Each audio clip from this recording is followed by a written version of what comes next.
Alrighty, hey kiddos, welcome back to another episode of Vampyr. We are at the Pembroke Hospital. We're just outside. And yeah, this episode's going to be kind of lengthy. It's going to be a lot of talking to people. So if you guys want to skip this one, you can.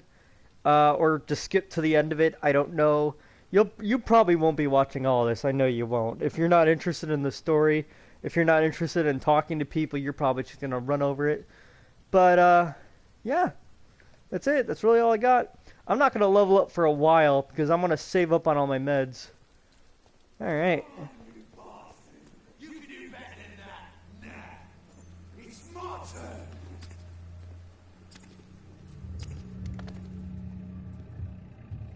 Rotten or pristine, each heart contains the seeds of life.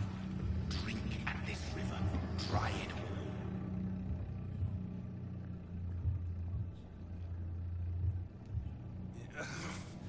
Oh, come on, you bastard. I won't bite. Sir, please. You've lost too much blood. Calm yourself. You think I didn't notice? Stop your staring and get me to an hospital, you arse! Insulting a good Samaritan. Not exactly the way to get rescued. Alright, sorry. I am in pain here. My guts are spilling out onto the street and you're yabbering on. Yes. That's a very nasty wound you've got there. Take my word, I am a doctor. Dr. Jonathan Reed. Name's Clay Cox. I'd appreciate you helping me to a better place, Doc. Follow me, Mr. Cox. Let me assist you to that better place.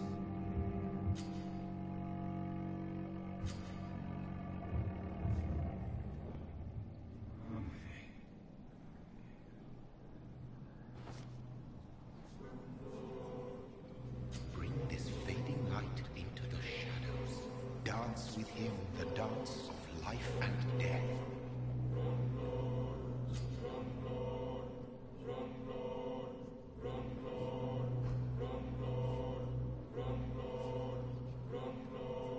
No more. Not tonight. Not like this. I will not take another life.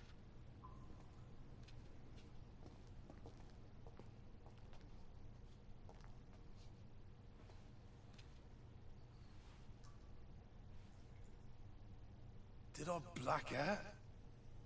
What? What happened?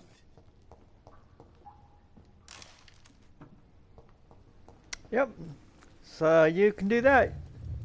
It is wise for the huntsman to sometimes let his prey go, but no famished hunter can run for long. Nasty N 804. Yo! Hey, what's going on, fella? Welcome to the stream. Welcome to Vampyr. This is part 2. And there's that epic music. Ah, I love this song. Welcome everybody who's joining us. This is going to be... I don't know how long I'm going to broadcast, but every hour I'm going to split it off into YouTube videos. And you guys can check them out on my YouTube, which is just... If you scroll down below, you'll find it. Also tells you all the rules I have, like I don't talk during cutscenes, or I suck but I'll get better, you know, stuff like that. It's just information. Anyways, let's continue. Doctor, where have you been? I've little time to play hide and seek with new staff members, no matter how illustrious they may be. I found a wounded man by the docks. He answers to the name of Clay Cox. He requires urgent medical attention. Already making the rounds? That's the Pembroke spirit. I'll ask our porter, Milton, to bring him back immediately. Thank you, nurse. What can I do for you? Dr. Swansea insisted we provide you a quiet office. You'll find it on the second floor with your name on the door. Thank you.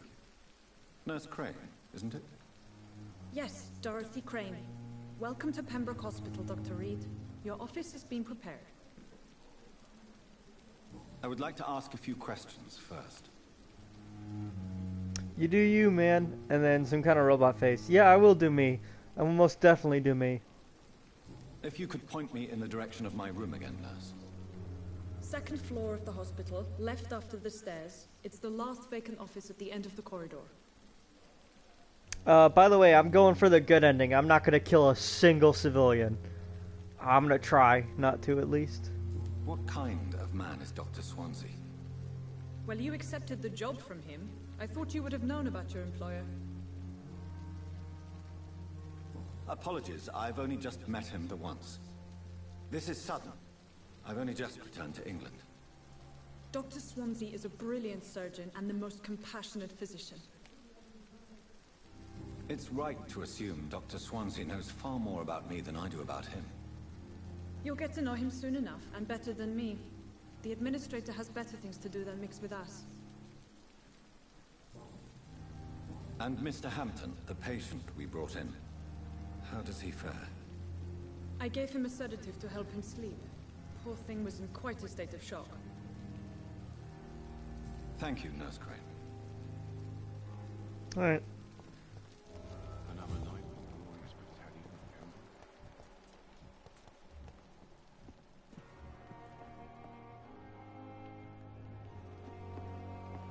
Get to talk to people first. Get some information going. Get some XP.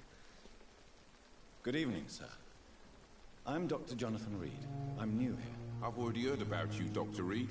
I'm Milton Hooks, the ambulance driver for this shithole of a hospital. That's quite a blunt introduction, Mr. Hooks. You can call me Milton. I like to speak my mind, Dr. Reed. Perk of the job. Don't judge me, and I won't judge you. I'm not sure I understand what you're talking about. Well, I'm no doctor, but I'm pretty sure a gun can't be used as a surgical instrument. You have a keen eye. I learned to shoot during the war, and have carried one ever since. Old habits die hard. No need to explain, Dr. Reed. And if you ever need a better gun, remember, I may have something for you. Game looks interesting. Is it any I'd like good? to see your goods. Wise choice, Dr. Reed.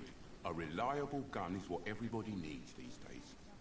Yes, this game is very good. It has, like I told him at the beginning of the playthrough when I was streaming yesterday, I would describe it as a Dark Souls type game. Because of the combat, the way the story's kind of confusing, but you will definitely get used to it. It's very fun. I find it very fun, and well, I've played this game at least 5 times. I never actually got further than one of the first main bosses, but I know what I'm doing. Oh, I wanted to talk to you still. Good evening, Milton. Good evening, Doctor. Still trying to save lives? Basically, well, I guess you've never heard of it. You're a doctor, this guy, Dr. Jonathan Reed, who's a vampire, and throughout the whole game, you have to decide if you're going to kill people to get stronger, but to also get a worse ending, or if you're going to save lives, get a better ending, but be weak as hell. Are you really smuggling weapons through the hospital? And why not? I've already been attacked by patients, you know. And by gang members willing to steal my money. But you're not defending yourself.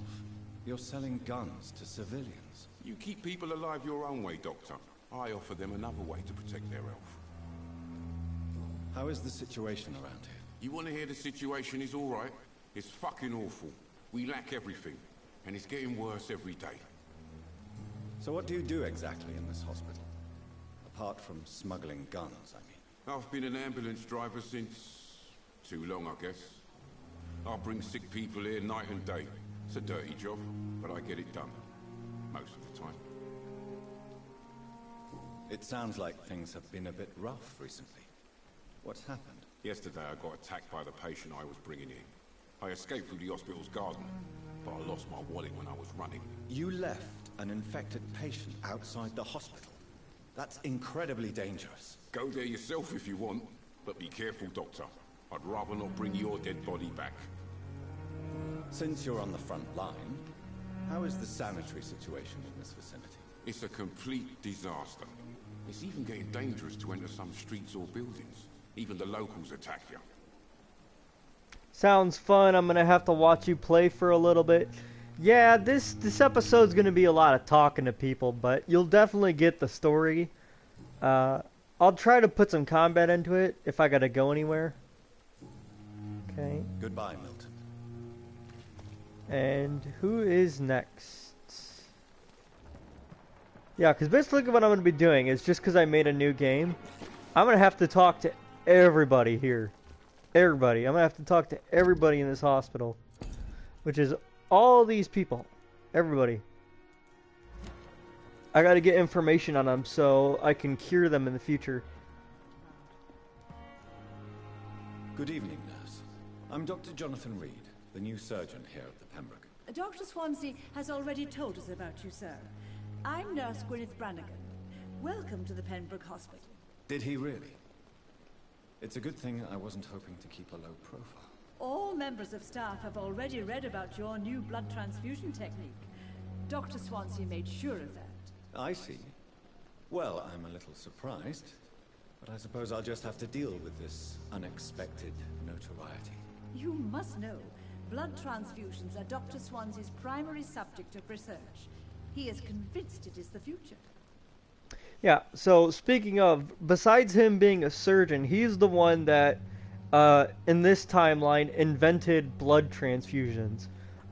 He's the reason why there's the A, B, the O, the positive, the negative blood types. He's the reason. That's him. That's him why. He was also a soldier in the Great War, and then he had to come back because of the Spanish influenza, the Spanish flu. So now he's back, and he's being a doctor, and he got turned into a vampire. That's what's up. That's what's going on. I'm not familiar with all the staff yet. Perhaps you could help me. Brilliant professionals, most of them.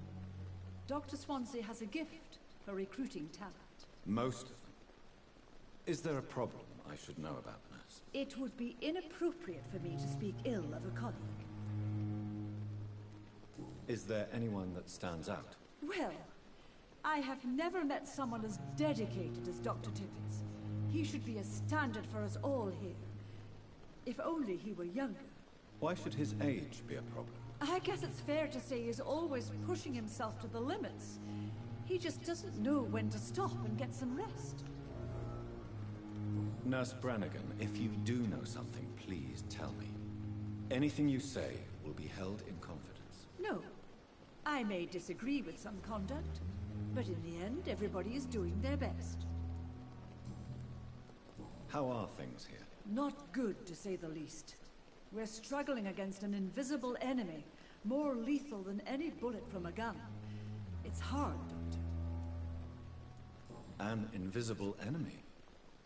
Quite a poetic term for a disease, especially from a nurse. Sorry, Doctor.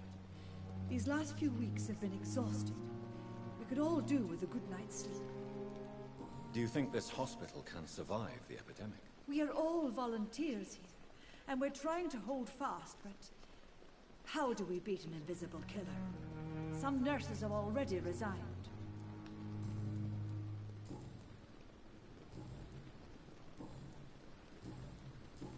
Goodbye, nurse. Call me if you need assistance. Yeah, so this is the point at the beginning of the game where you kind of want to decide if you're going to start killing people. Because, like I said, you're going to be very weak at the beginning. And, like, I'm a level 3, right? Well, literally, I want to say, like, right, not even there, like, right here. As soon as you turn this corner, like, right there, there's a level 18 enemy who is going to completely fuck you up. And then everybody else is like a level 12, 10 type. And then I think over here they're like level 18 and shit. Even in the hospital, like right there where that garden is, level 6 enemies. So it's hard at the beginning. So this is where you decide whether or not you want to kill people. This place seems perfect to conduct my research. Also, man, I'm trying not to talk over all the dialogue, but I can't help it. I don't remember when they talk. Good evening, nurse. Good evening, Doctor. I don't think we've been introduced yet. My name is Pippa Hawkins. And I'm Dr. Jonathan Reed. Dr. Swansea has recently offered me a position in this hospital. Well, it's a euphemism that your help will be appreciated, Doctor. How would you describe the situation at the Pembroke Hospital? It's serious. The flu is wreaking havoc amongst the staff and patients. We are running out of everything. Nurse Hawkins, the Spanish flu won't last forever. Even the Black Plague didn't kill everyone. I wish I could believe you. But what if this epidemic was worse? What if in the end, nobody was spared? You must get a hold of yourself, nurse. Sorry, I'm exhausted. No one has any idea when this epidemic will be over. How is the Pembroke staff coping with the epidemic? Well, not well. Milton, the ambulance driver, is even more grumpy than usual.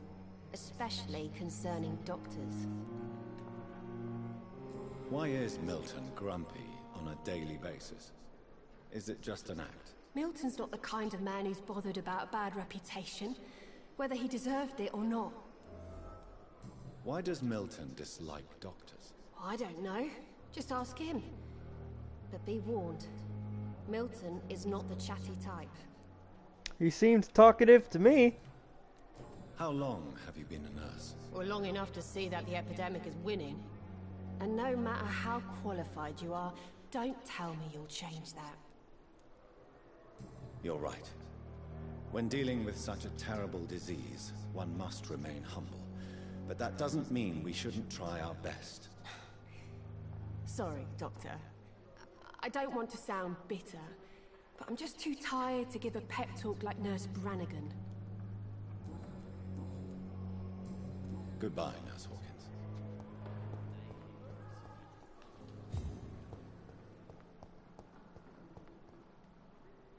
Good evening, miss. I'm Dr. Reed, the new surgeon at the Pembroke Hospital. And who are you? Your name has no meaning to me, mortal. You're nothing but dust blown by the winds of eternity. I beg your pardon? What are you begging for, mortal? My clemency? Well, tonight maybe I'm inclined to mercy. You'll never forget the night you met Thelma Howcroft. You keep calling me mortal. Why is that? And if I'm mortal, what are you? Well, Dr. Reed, if you must know, I'm a vampire. Who are you really, Miss Howcroft? I mean, apart from being a vampire. Is that not enough for you, puny mortal? What do you require? Proof of my powers? I'm curious to know who you were before becoming a vampire. No, it's such a long time ago, I don't remember. Centuries of unholy life can have strange effects on one's minds, you see? And why do you believe you're a vampire? I don't need to believe anything. It is what I am. It is what I feel within this hollow shell of flesh. Please, describe to me how you feel. What is it like to be a vampire? I can hear my body crumble from the inside as my flesh cracks and fades. I sense the last pulse of postulant blood within my drying veins. I need new blood. I see. Have you ever heard of Cotard's syndrome, Miss Howcroft? Never. It's a mental illness discovered by a French neurologist named Jules Cotard. The affected patients are delusional. They believe that they are putrefying, that they are dead, a ghost or a ghoul, or in your case, a vampire. Delusional, you say? Oh, sad and petty mortal. You can't even begin to understand the concept of immortality. And you think it is I who am delusional. I find it completely ironic. She's calling herself a vampire and calling me that I don't understand immortality, but I am a vampire. So wait until she figures that out. I'm assuming you must be a patient here. Am I right, Miss Howcroft? It's only a cover. To hide from my enemies. I can leave whenever I want. As a woman, a spirit, fog, or bat. Who are these enemies you mentioned? Can you describe them? I cannot say for sure. But I sense their eyes on me from nearby. I feel them watching me every time I visit the garden near the morgue. The staff here are not your enemy. They're here to help you, to care for you. I'm not speaking of the doctors in white. I'm speaking of the men and women who hunt me. For I am a vampire. I see. Don't worry. These people will not find you here. I'll personally make sure they leave you alone. Thank you, mortal. But do not interfere with them, for you are no match for those that hunt me.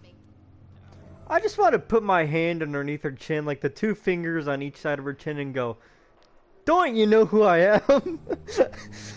I like literally. I like in the last episode. I just killed the dude. You, Mistress of the Dark, to your nocturnal activities. You're telling me you can't look at this guy, posted like a motherfucker, and say, "I'm a vampire." I look like a I look like one of the bosses from Resident Evil 4. Like, no shit. I look like, what was his name? Mendez? Or whatever? The giant dude in the trench coat? I look like him, but with more hair. Damn.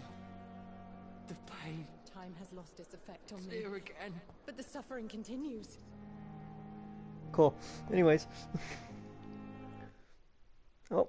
Why is there a loading screen? Good evening, sir. Can I help you? Unless you're here to fix my face. No. I don't think you can help me. I'm Dr. Reed. I've recently taken the position of head surgeon here. War injuries, am I right? You guessed right, Doctor. German shell took my pretty little mug right off. But they still call me Thomas Elwood. Alright, medical checkup. He's healthy. How is your stay with us, Mr. Elwood? Oh, it's bliss. I just escaped death in the trenches to be surrounded again by the moans of the dying. Can I ask you precisely why you're a patient here? It's the pain, sir. The drugs don't work. It just hurts under the scars, if you get my drift. Can I do anything for your pain? Nurses gave me a bunch of pills. No effect. Told you. It's like the flames are under my skin, burning away. Who is treating you? Is someone in particular looking after your case? Nobody since the old and tired doctor spoke to me. Started to think I was forgotten about. Wouldn't blame you. You don't seem worried by that. My face hurts so much more when I smile or cry. I've learned it's easier not to speak. But be assured I'm smiling inside. At least he's trying to stay positive. Where were you stationed, sir? Did you serve for long? I really don't want to talk about all this shit. No offense. I was pushing too much. I served in France myself. I just wanted to know what happened to you. You were an officer, weren't you? Then I doubt we fought the same war, sir. No offense. How close are you to Miss Horcroft? Are you aware that she thinks she is a vampire? To wait for her next nibble is the best reason to stay here. Every time she approaches my bed, she treats me like something tasty. A normal person. Aren't you afraid? She may hurt you if the game goes too far. She's quite harmless, I can assure you. Her head's broken inside is all. Her arm busted on the outside. But she's still beautiful. Living proof that there's hope for me. So do you let her bite you? You know that's not sanitary. And why not? She's only supping a few drops of my blood. And the pain, it's real for once. She could decide to bite less willing patients. Then it's another good reason for me to stay here, Doctor. Kinky. You do realize she's mentally disturbed. It's called the Cotard syndrome. She truly believes she's a vampire. In her madness, she never refers to my scars. And frankly, if I could, I'd join her world. It seems much more fun than the real one. Goodbye for now, Mr. Elwood. Disgust on every street corner. Good evening, Mr. Hampton. How do you feel? Dr. Reed, is it? Oh, sir, I must apologize for my behavior. What do you mean? I was not myself in the factory. Fear and exhaustion made me say awful things to you, I'm afraid. You remained perfectly nice and polite. A little delirious, perhaps. But who wouldn't be after enduring an abduction? Thank you, Doctor. That's a relief. Now all I need to do is rest and return to my flock. How did you end up in William Bishop's den? I had received alarming news about his recent behavior. I went to his place and he refused to let me go. Why did he abduct you? William was an alcoholic. His addiction suddenly changed to blood. I don't know why. Just like a patient I met here. This Miss Hawcroft. You dared to enter this awful place alone. You're a hero, Mr. Hampton.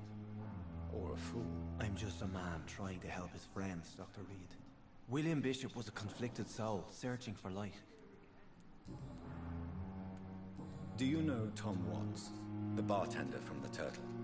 I met him before I found you in the canning factory. Tom? Yes, of course. Always the helping hand, good old Tom. Without men like him, corruption and despair would have wiped out the East End long ago.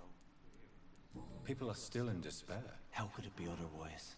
The authorities have left us all to rot in this contagious nightmare. No drugs, no advice, nothing. It's a damn shame. Who should I avoid in this part of town, then? Any particularly evil figures? Not really. Most men and women are just doing their best. And it's not my habit to speak ill of people I know, Doctor. What is the general situation in the East End docks? The situation has always been tough, with a lot of tensions between the gangs and the dockers' trade union.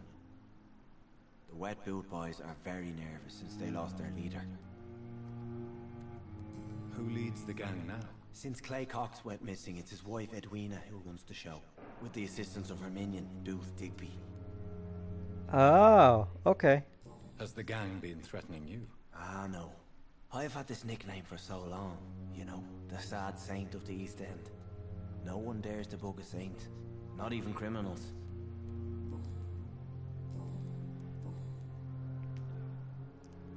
Have you made friends since you arrived? Not really, but I recognize Miss Harriet Jones. I knew her when she lived by the docks. That poor woman had such a miserable life. You never came to see her here at Pembroke? Receiving visits when sick can be an important part of the healing process, you know. We're not just bodies. You're preaching to the converted now, Doctor. To be truly honest, I thought she was dead. She left the docks many months ago. What do you do for a living, Mr. Hampton? I can't help but notice the cross around your neck. I manage a night asylum for the poor and homeless of the docks. And I try to guide the lost and hesitant on the right path to our Lord. Are you a priest, Mr. Hampton? A deacon, maybe? Not at all, Doctor. I'm just a man of faith willing to preach the good word. Why didn't you use your cross against William Bishop? To repel him somehow? That's a very strange question, Doctor. A cross is no magical token, if that's what you were trying to say. Not mine, anyway. How do you feel, Mr. Hampton? Medically speaking, I mean. I feel exhausted. Beyond exhaustion, actually. William drank so much of my blood in his madness. I feel empty. You're in good hands here.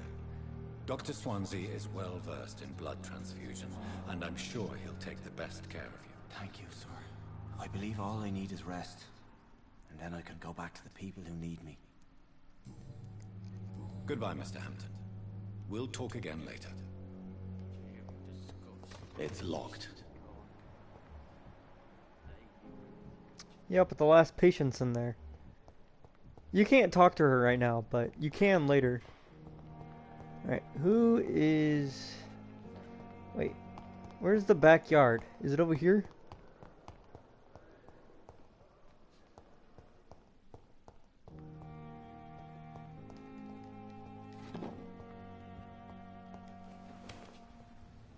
Here it is.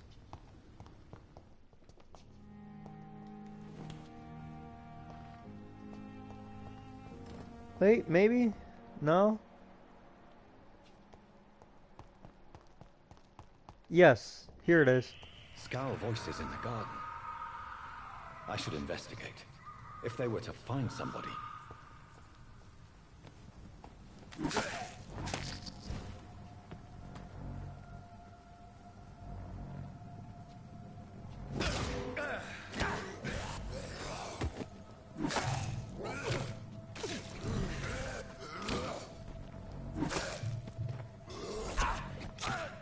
Yeah, you can see how much health they're taking away. Oh, but I know how to parry.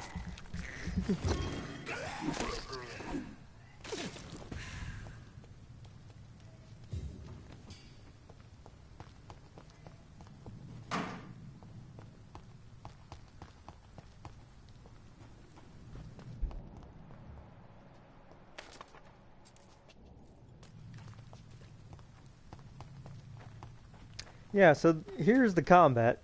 Like I said, it's almost like a... I don't actually remember if I said that. I said that last episode, but I don't remember if I said it again. It's a Dark Souls type.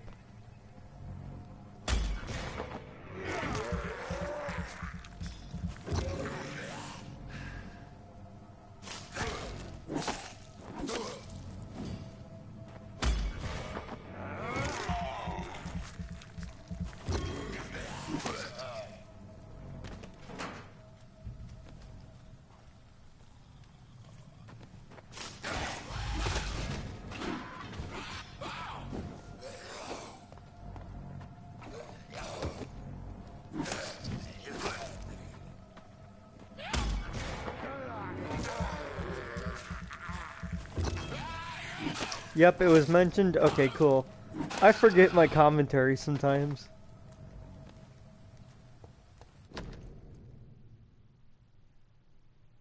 So, Mr. Hooks and Nurse Hawkins are an item.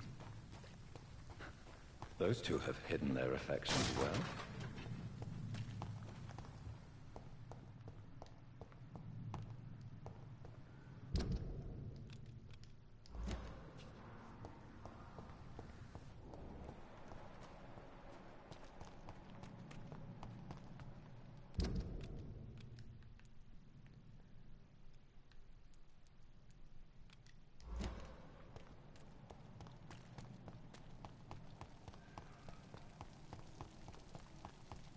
Yeah, I need to increase my stamina. There he is. Good evening, Milton. Good evening, Doctor. Still trying to save lives? I have some good news, Milton. What? The epidemic's over? I retrieved your wallet with all the money and a certain picture. Well, yeah, Pippa Hawkins is my girl. So what? Is it the difference of skin colour that bothers you? Not at all, Milton. Good. Please, take this money anyway. To remind you to keep your mouth shut. Not everybody is as broad-minded as you, Dr. Reed. Goodbye, Milton. Thank you. Yeah, see, quests are really the only good way to get XP besides embracing civilians. That's the terminology is. Embracing. It's a fancy word, I know, right? Because, like, okay, look, if you... Here's an example. If I went ahead and I killed Clay Cox, I'd get 500 XP right now. Even with all these hints unlocked. If I went and I killed, let's say, you know, the fake vampire, I would get 1,250. Every time I kill one of those vampire thingies in combat, I get 10 XP. You can see the difference. Good evening, sir. I'm Dr. Reed.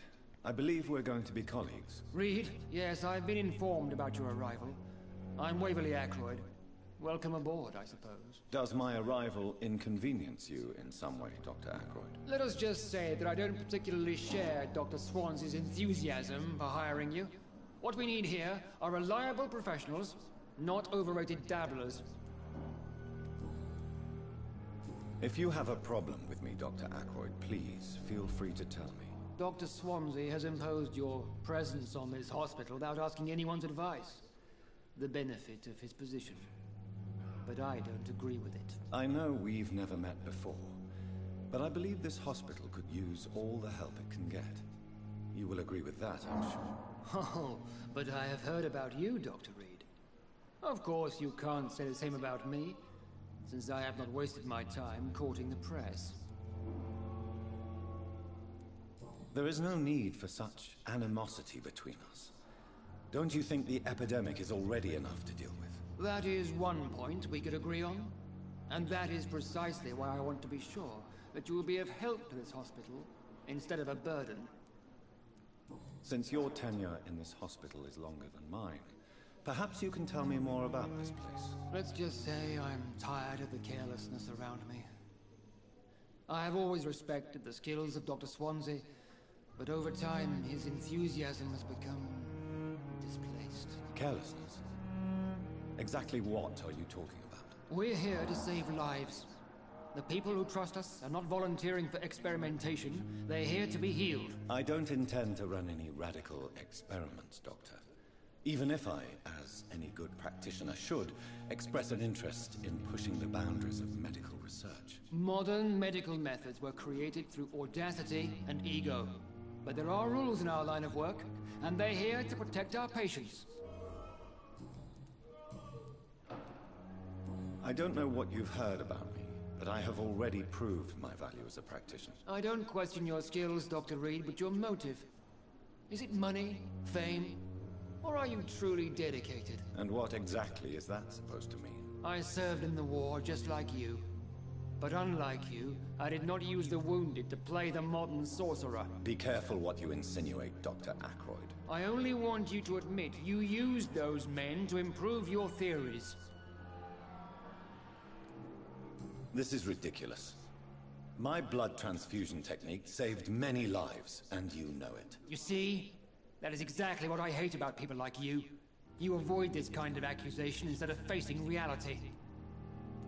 It seems you have bad memories of your military service. I refuse to see this industrial slaughter as scientific progress.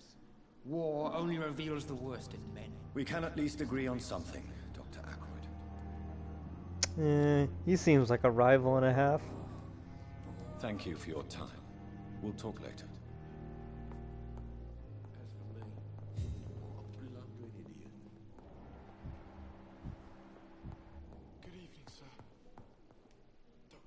Good evening, sir. I'm Dr. Reed. May I help you? I don't know if a third opinion is needed. Your colleagues are already arguing about my condition. I see. Would you mind telling me more about your situation? I'm Harvey Fiddick. All I want is to get me bloody arm fixed properly. Tell me about the doctors who are arguing about your case. Strickland and Ackroyd. They both want the best for me, but there's a lot of pride there. Doctors are no different from carpenters, it seems. What do you mean? I often had professional arguments with rivals on a building site. Difference is, I disagreed about wood and nails, not flesh and bones. Tell me about yourself, Mr. Fiddick. I'm just a regular guy waiting to get his arm fixed, so I can return to work and to my family. I was more curious about what you were doing before being hospitalized. I'm a carpenter. And a good one, too. But that means I need both arms to feed my family, Dr. Reed. Are you satisfied with your treatment here? Well, it's clear that I've chosen a bad time to be injured. Forgive my bluntness, but you seem overwhelmed by cases of the flu. I won't lie to you about it. I'm afraid we are. Are you sure you don't want to operate yourself, Dr. Reed? I have the feeling you're very capable. And your colleagues seem to think so too. In other circumstances, you would be right. But for now, I don't think I can take on the responsibility. My apologies.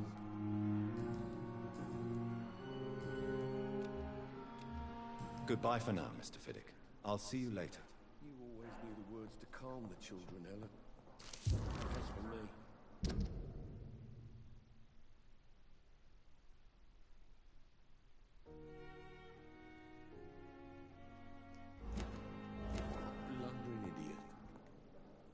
Good evening, Mr. Fiddick. Good evening, Dr. Reed. Any news about my operation? You seem worried about the safety of your family. And it's obviously the reason why your wound troubles you so much. I cannot give up on my children now. They both need me living. What about their mother, if I may ask? She died in 1915 during one of the first Zeppelin raids. We never found her body. Tell me more about the death of your wife, Harvey. 1915. I was in the army, building workshops for the Royal Flying Corps. Helen was happy I wasn't sent to the front. What happened? The Germans sent Zeppelins to bomb the construction site, but they missed their target. My wife was bringing my dinner when the bombs fell. I'm sorry for your loss. So many died during the bombings. I served in France and witnessed the carnage there. I would like to say that she didn't suffer. Truth is, I have no idea. I just know that I'm all that me kids have. Poor little bleeders. How are your children after losing their mother? They were smaller then. The only good thing about this is my Ellen didn't bring them with her that night. Oh, poor guy. Goodbye for now, Mr. Fiddick. I'll see you later. My sweet girl. Reads me like a book. I never could keep anything from her. You gotta appreciate how every single character is different. Nobody's the same. Nobody's got the same backstory. They're all unique cases, you could say. Good evening. I'm Dr. Reed. Can I help at all? No. Really? Why are you here then? I don't want to talk. My throat hurts too much. I suppose that this pain is the reason you're here. Is someone taking care of you? Yes. And no. Could you at least tell me your name, sir? Mortimer. Mortimer Goswick. How painful is your throat, Mr. Goswick? So painful I'd rather not talk at all, Doctor. I'll let you get some rest, then. I'm alright. Don't waste your time with me. Good evening, madam. Can I help you? It's my son who needs you, sir. I'm Dr. Jonathan Reed. How can I help your son? I'm Beatrice Goswick, mother of Mortimer Goswick. Could you check on him, please, Dr. Reed? I've heard much of your talents as a physician. What can you tell me about yourself, Mrs. Goswick? Not much to say. Just take care of my Mortimer and I'll cover all the expenses. That's all that matters. Are you really that rich? Most of the patients here are of a more humble origin, if I may say so. Yes, thanks to my husband. May he rest in peace. I can cover any needed medical expenses. May I ask if you have an occupation, Mrs. Goswick? I'm a teacher by profession. I teach young women who are more ambitious about their futures than their families. Ah, she's a feminist. Well, like a good old classic feminist, not a modern one. What do you think of your reception here? Any complaints? I have had the uttermost reservations about this hospital since we arrived. But we had no other choice, considering the state of emergency. Is there something in particular that's bothering you? Some of the staff were not especially welcoming. I suspect they're not accustomed to dealing with patients of such social standing. Tell me more about your arrival at the Pembroke Hospital. What gave you such a bad first impression? The ambulance driver was quite rude, for a start. And that nurse, Miss Hawkins, seems to have quite a dubious attitude. What do you mean? She managed to secure a bed for my son despite the epidemic. It was a relief, but it wasn't cheap. She charged you for a bed? Yes, and I paid without question, considering the urgency of the situation. I share your concern, Mrs. Goswick. Be sure that I'll talk to the people involved. I don't expect compensation, Dr. Reed. But I'm aware such behavior would not be tolerated in other hospitals. Goodbye, Mrs. Goswick. Good evening, sir. Doctor. We have one more person to talk to, I believe. Maybe two. Oh, he's got fatigue. Where? No, I gotta talk to him. Two more people, yes. Another night. Good evening, sir. So it is true. The famous Dr. Reed has joined us. I can't think of any better news during these terrible times. Do we know each other? Actually, yes. We met once before, at the Rockefeller University in New York. Dr. Tippett, yes, I remember. I was assisting Professor Carell in his research about coronary bypasses. He had nothing but praise for you. He was also very confident about your future. And look at you now. Eminent surgeon and blood transfusion specialist. And handsome as fuck, as you forgot to mention. Anyways, how you doing, buddy? What is the Pembroke Hospital situation? And please, speak freely. This hospital is not exactly the best of London. I'm sure you are used to working in a better environment. It's more than enough. In any case, the personnel of a hospital are much more important to me than the building. Don't be misled by appearances, Dr. Reed. This hospital does not lack talented people. It just lacks hope. What can you tell me about the staff in the hospital? Some are really good, and others are not so good. But during this troubled period, there is no time for slander. I prefer to focus on the positive character traits. Tell me more about cherished people, then. Nurse Brannigan is a pearl. She is the most helpful and dedicated nurse I've ever worked with. A clever and cheerful woman. You really seem to admire her skills. I'll go even further. If she was a man, she would be a damn fine practitioner. Any opinion about the management?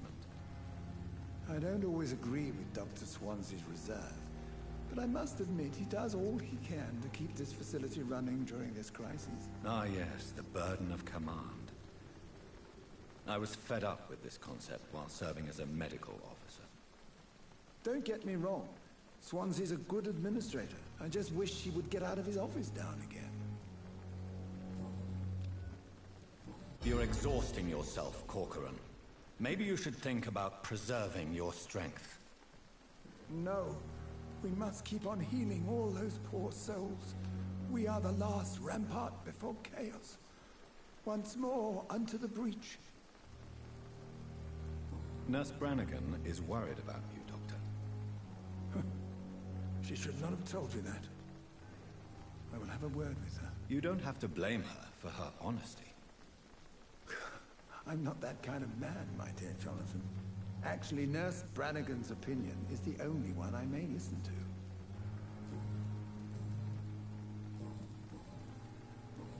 Goodbye, Dr. Tippett.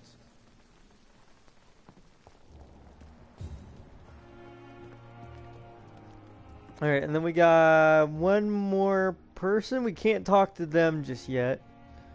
We can talk to them. That guy right there. We can talk to him. Oh, we don't know who this is. Good evening, Doctor. I believe we're going to be working together. Dr. Reed. Dr. Swansea informed us of your arrival, but I could not dare to believe we'd have such good fortune. Such an honor, sir. Thank you. And you are? I am Thoreau Strickland, Dr. Thoreau Strickland. I'm a great admirer of your work, Dr. Reed. Please, could you tell me something about yourself? I'm a great admirer of your work concerning blood transfusion, Dr. Reed. I run my own experiments. I'm convinced it's the future. I based my technique on my mentor's research. He helped me perfect my method. What is yours? I'd rather not talk about it. For now, it's just theories and first approach. My process is purely experimental and unsuccessful. As long as you're cautious and methodical, you may remain empty-handed, but you won't fail. You're not the first one to warn me, but I am convinced knowledge is the main weapon against the ravages of this epidemic. What made you choose to be a doctor? I'm not ashamed to admit you and your work have inspired me. I am honored to have the opportunity to work by your side. It's always a pleasure to share scientific and medical knowledge with someone eager to learn. I'll be glad to help you if I can. This epidemic may be the century's most terrible disaster, but I'm convinced that we, as doctors, are the only ones able to defeat it. What can you tell me about the Pembroke? Well, it has always been an honor to work with Dr. Swansea. But with your arrival, I can't think of a better opportunity to learn about blood transfusion. You seem quite optimistic.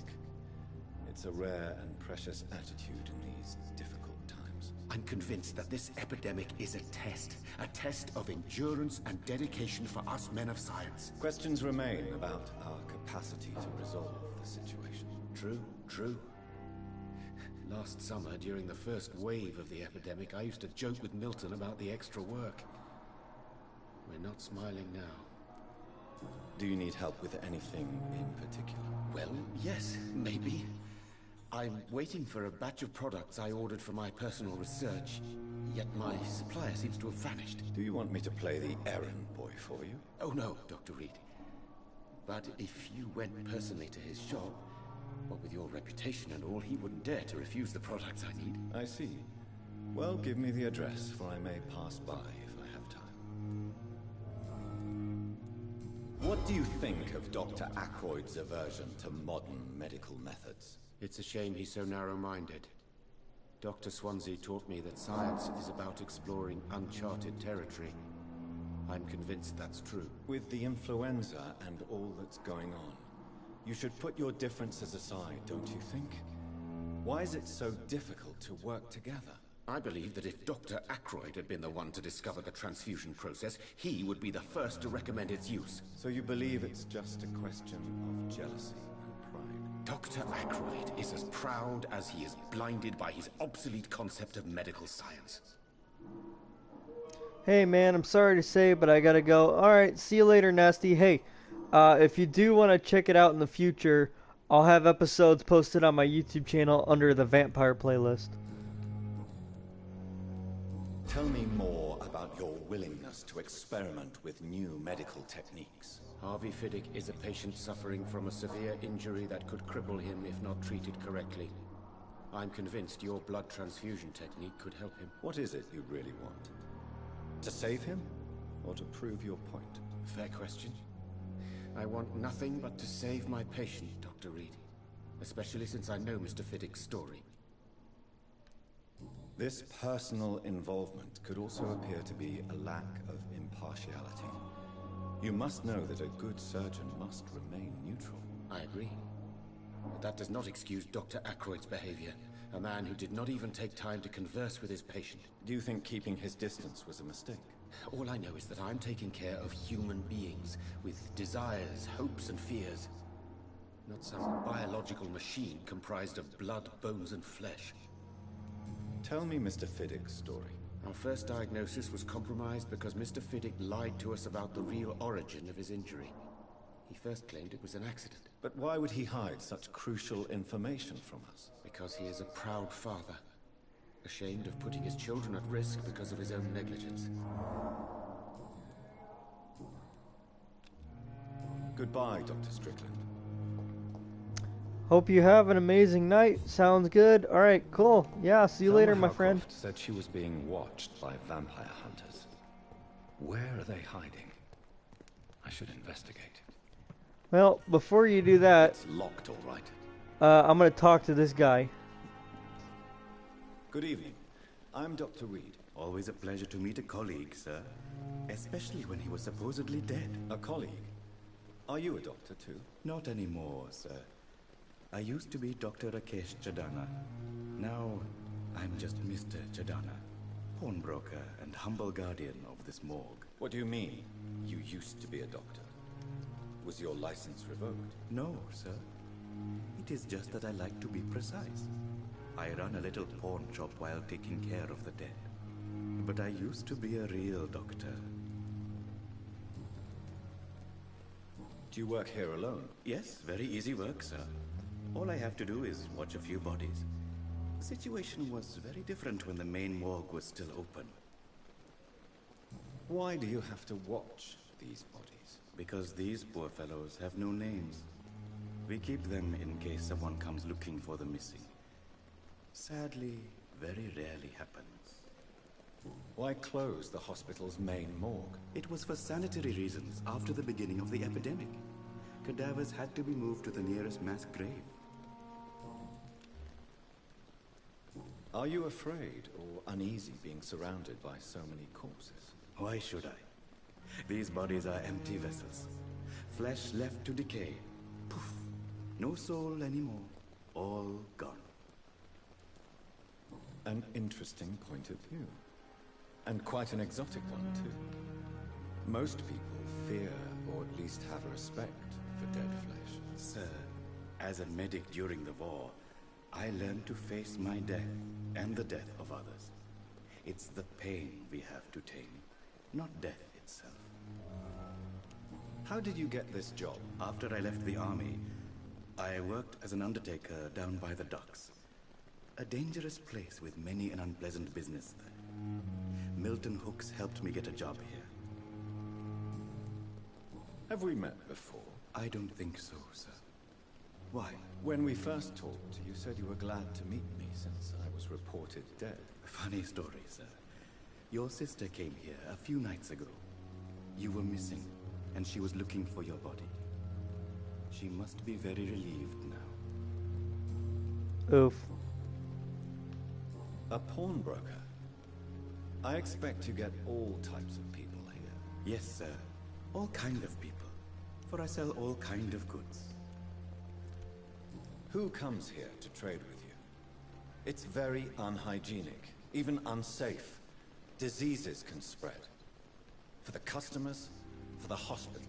I'm very cautious, sir. I've been a doctor, remember? And all my clients are good people. In fact, I think I only know good people. What kind of goods? With the quarantine, it's not always easy to buy things. So I trade, I exchange. Some people sell, some others buy. I like to help.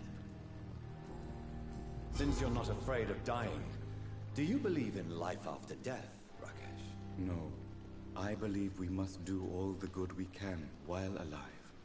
For our time is short, and the obstacles are endless. Do you think you would enjoy immortality as a concept? I don't think so. Don't mistake me.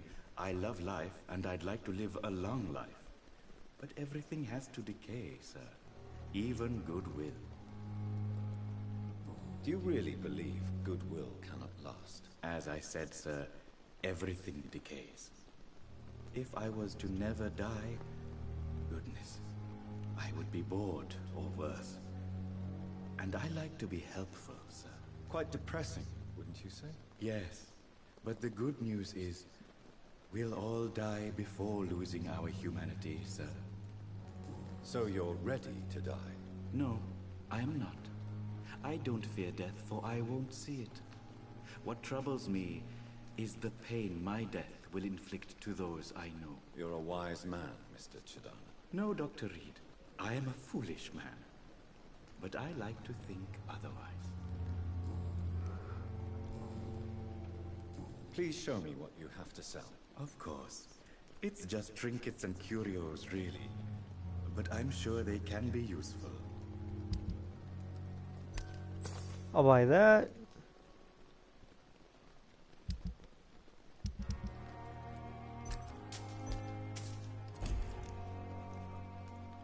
Okie dokie.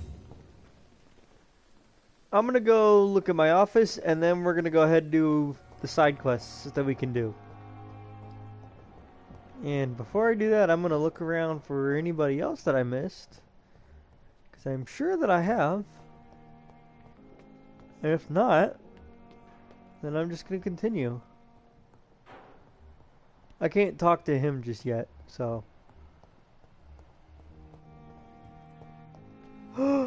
I'll take that. This is one of the best weapons in the game, so that's what we're gonna use.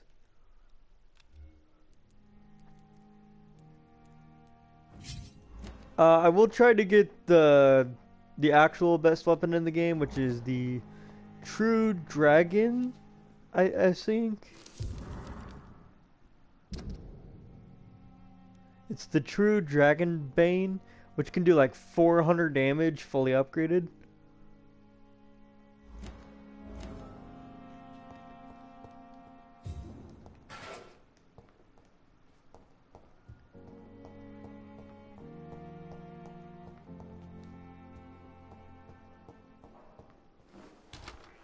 This must be the place. It's definitely away from prying eyes. Relegated to the shadows. A kingdom of my own. At least I won't be sleeping in a coffin.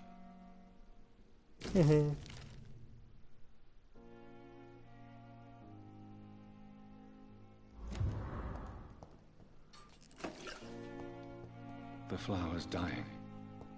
It needs water. Yeah, I don't know how to do that.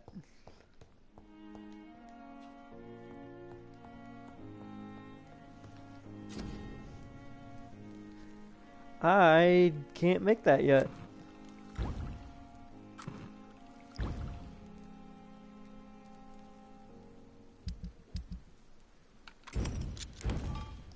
William Bishop's blood is much more unstable than human blood and shows extensive mutation.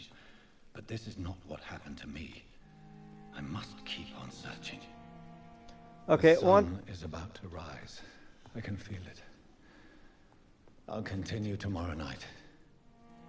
I have so much time now. Well, unfortunately, I want to do some side quests before we do that, because I want to level up a lot.